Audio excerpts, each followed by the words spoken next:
तालिबान और पाकिस्तान में फिर हिंसक झड़प। कंधार में भीषण गोलीबारी, इस्लामाबाद ने काबुल से संबंध तोड़े।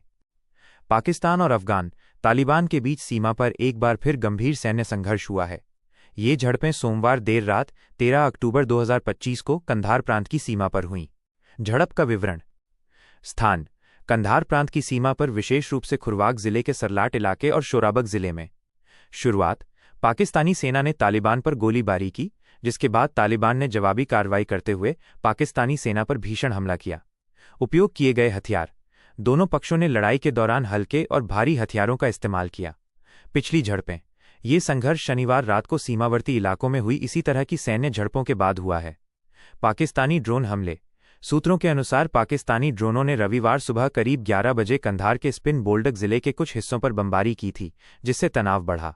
हताहतों के दावे: दोनों पक्षों ने एक दूसरे को भारी नुकसान पहुंचाने का दावा किया है, लेकिन इन दावों की स्वतंत्र पुष्टि नहीं हो सकी है। तालिबान का दावा: तालिबान ने दावा किया कि उसने 58 पाकिस्तानी सैनिक मार गिराए हैं और उनके 25 सैन्य चौकियों पर कब्जा कर लिया है। पाकिस्तानी सेना का दावा: पाकिस्तानी सेना ने कहा कि इस लड़ाई में तालिबान और तहरीक-ए-तालिबान पाकिस्तान (TTP) सहित उसके सहयोगी समूहों के लगभग 200 लड़ाके मारे गए। तालिबान प्रवक्ता का बयान। तालिबान के प्रवक्ता जबीहुल्लाह मुजाहिद ने मंगलवार को एक प्रेस कॉन्फ्रेंस में कहा कि सीमा पर हुई लड़ाई में 9 तालिबान सदस्य मारे गए।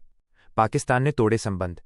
घोषणा: पाकिस्तानी रक्षा मंत्री ख्वाजा आसिफ ने सोमवार को कहा कि पाकिस्तान अफगान सीमा पर तालिबान के हमले के बाद इस्लामाबाद और काबुल के बीच कोई संबंध नहीं है। स्थिति: ख्वाजा आसिफ ने कहा कि अभी गतिरोध बना हुआ है। आप कह सकते हैं कि कोई सक्रिय शत्रुता नहीं है, लेकिन माहौल शत्रुतापूर्ण है। आज की स्थिति में प्रत्यक्ष या अप्रत्यक्ष रूप से कोई संबंध नहीं है। आगे का खतरा: पाकिस्तानी रक्षा मंत्री ने आशंका जताई कि दोनों देशों के बीच शत्रुता किसी भी समय फिर से शुरू हो सकती है और उन्होंने सतर्कता बनाए रखने की बात कही। बातचीत पर पाकिस्तान का रुख।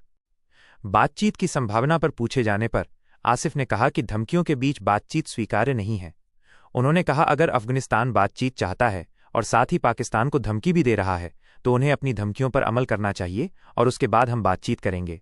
संघर्ष का मुख्य कारण: पाकिस्तान अफगानिस्तान के बीच तनाव का एक मुख्य कारण डूरंड रेखा है, जिसे अफगानिस्तान एक अंतर्राष्ट्रीय सीमा के रूप में मान्यता नहीं देता।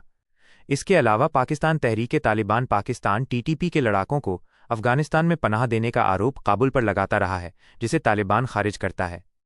TTP पाकिस्तान में कई हमले करता रहा है। वर्तमान स्थिति: झड़पों के बाद पाकिस्तान ने सीमा को बंद कर दिया है। तालिबान के रक्षा मंत्रालय ने कुनार प्रांत में टैंक और भारी हथियार तैनात कर दिए हैं, जिससे व्यापक सैन्य तनाव का खतरा बढ़ गया है। ये टकराव दोनों पड़ोसी देशों के बीच गंभीर तनाव को दर्शाता है, जिससे युद्ध जैसी स्थिति पैदा होने की आशंका बढ़ गई है।